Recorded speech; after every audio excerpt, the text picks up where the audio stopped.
მნიშვნელოვანი უკუსლა ასეფასდება 2025 წელს საქართველოში დემოკრატიის და ადამიანის უფლებების მდგომარეობა ევროკავშირის ახალი ანგარიშით.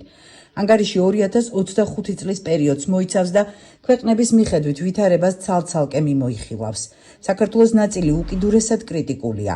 ევროკავშირი თვლის, რომ შარშან საქართველოში ადამიანის უფლებები მკვეთრად შეიზღუდა რეპრესიული ქმედებებითა და კანონებით, რომლებიც არღვევს ფუნდამენტურ უფლებებს, მათ შორის თანასწორობისა და დისკრიმინაციის აკრძალვის პრინციპებს, გამოხატვის შეკრებისა და გაერთიანების თავისუფლებას, ასევე პირადი და ოჯახური ცხოვრების ხელშეუხებლობის, თავისუფლებისა და უსაფრთხოების უფლებებს. 2025 წელს სამართალდამცავი ორგანოების მხრიდან საპროტესტო აქციების მონაწილეების მიმართ არასათანადო მოპყრობა ფართოდ იყო გავრცელებული და ზოგ შემთხვევაში წამებას ან არაადამიანურ და ღირსების შემლახველ მოპყრობას უტოლდებოდა. არც ერთი დამნაშავე არ მიცემულა პასუხისგებაში, რამაც დაუსჯელობის გარემოს ჩამოყალიბებას შეუწყო ხელი. თვითნებური დაკავებების, წინასწარი პატიმრობის, გადაჭარბებული გამოყენებისა და მომიტინგეებისა და ჟურნალისტებისთვის არაპროპორციულად მკაცრი სასჯელების შეფარდების შემთხვევები სამართლიანი სასამართლოს უფლებასთან დაკავშირებით შეშფოთებას იწვევს. დაფიქსირდა შემთხვევები, როდესაც სამართალდამცავი ორგანოების წარმომადგენლები დემონსტრაციებში მონაწილე ქალებზე ფიზიკურად ძალადობდნენ, სექსუალურად ავიწროებდნენ და გაუპატიურებით ან სიკვდილით ემუქრებოდნენ. ანგარიში საუბარია კანონმდებლობის ცვლილებებზეც, რომლებმაც მედიის და არასამთავრობო ორგანიზაციების მდგომარეობა გააუარესა, მათ შორის მაუწყებელთა კანონში ცვლილებებზე და უცხოეთის აგენტების რეგისტრაციის აქტზე. ანგარიში საუბარია საქართველოში ჟურნალისტებისა და მედიის თანამშრომლების მიმართ დაშინების, მუქარი, სიტყვიერი და ფიზიკური ძალადობისა და თვითნებური დაკავებების შესახებ, ასევე სამოქალაქო საზოგადოების და კრიტიკული ხმების დაშინების თაობაზე, ტრულ რიტორიკაზე, მუქარისა და ძალადობის ფართოდ გავრცელებაზე, ასევე პოლიტიკურად მოტივირებულ დევნაზე, ოპოზიციის ლიდერების დაპატიმრებაზე და პარტიების აკრძალვის განზრახვაზე, რაც დემოკრატიულ ღირებულებებს ეწინააღმდეგება და პოლიტიკურ პლურალიზმს საფრთხეს უქმნის. საქართველოში დემოკრატიის მდგომარეობა მნიშვნელოვანი უკუსლით ხასიათდებოდა.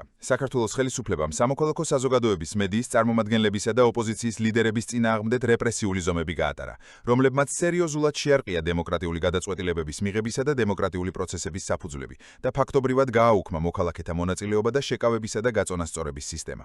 სამოქალაქო საზოგადოების რამდენიმე ორგანიზაციის საბანკო ანგარიშების გაყინვით ხელისუფლებამ მართსაჯულების სისტემა რეპრესიებისა და პოლიტიკური დევნის ინსტრუმენტად გამოიყენა, რათა ორგანიზაციებისთვის სასიცოცხლოდ მნიშვნელოვანი ფინანსური რესურსები ჩამოერთმია და განსხვავებული ხმები ჩაეხშო.